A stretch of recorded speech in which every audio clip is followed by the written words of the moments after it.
राधे राधे सभी को। आज मैं अत्यंत लोकप्रिय विषय पर बात करने वाली हूँ। गाय को हम सभी लोग अपनी माता मानते हैं। गाय को हमारे हिंदू धर्म में सर्वोच्च स्थान दिया गया है। इसी के बारे में कुछ जानकारी आज जानेंगे। तो ये जो गाय है, इसे कान्हा जी गोकुल में चराने ले जाते थे। गाय का जो गोपालन था वो कान्हा जी करते थे।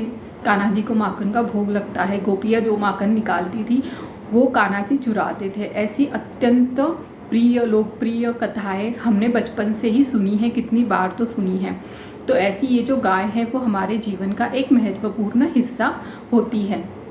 हमने सारे ही पशु पक्षियों को हिंदू धर्म में एक विशेष स्थान दिया गया है। उन्हें सभी देवी देवताओं का वाहन माना गया है, लेकिन गाय जो है उसे हमने सर्वोच्च स्थान दिया है। सब भले ही हम सभी पशु पक्षियों की पूजा अर्चा करते हो, लेकिन गाय की हम विशेष पूजा अर्चा करते हैं। इसके कारण भी अनेक है।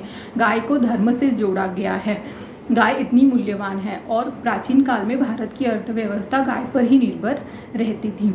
कृषि से लेकर व्यवसाय तक हम गाय पर ही निर्भर रहते थे। दूध पालन, ऐसे जो व्यवसाय है ये सारे गाय पर ही निर्भर होते थे।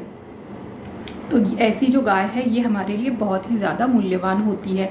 इसमें जैसे गाय से धर्म में क्या बताया गया, गाय की से जो निकलने वाली तरंगे है वो हमारे शरीर के लिए आवश्यक होती है और इससे हमारे समस्या बाधा दूर होती है। हम सभी जानते हैं कि जब भी हम पंडित जी के पास जन्मपत्री दिखाने चले जाते हैं तो कोई भी पंडित जी है वो बोलते हैं कि गौ सेवा करो, गाय की सेवा करो, गो पालन करो। तो ये भी पंडित जी और शास्त्रों में बताया गया है। इससे हमारी समस्या बाधाएं दूर होती है और हमारा जो भाग्य है वो बदल जाता है, हमारा भाग्य अच्छा हो जाता है। तो और हम धर्म को गाय से कैसे जोड़ते हैं, या फिर हमें और क्या क्या उपाय बताए जाते हैं, या हमें और कैसे गाय की सेवा करनी चाहिए।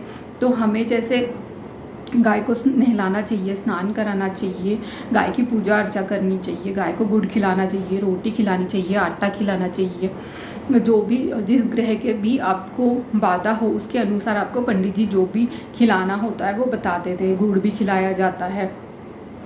तो ऐसे हम लोग गाय को खिलाते हैं, रोटी खिलाते हैं, घी वाली रोटी खिलाते हैं। तो ये जो गाय है, जो दिवाली पे वसुबारस नाम का एक त्यौहार आता है उसमें हम गाय की पूजा करते हैं।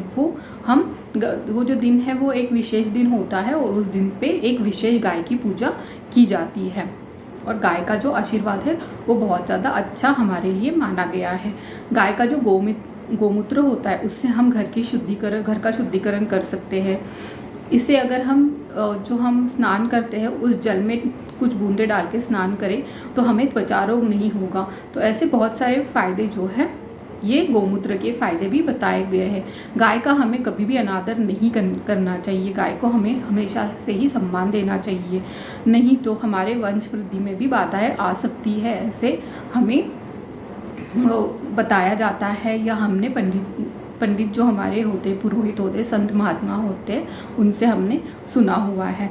तो ऐसी जो ये लोकप्रिय गाय है हमारी, इसके बारे में मैंने आज आपको थोड़ी सी जानकारी दी। धन्यवाद। राधे राधे।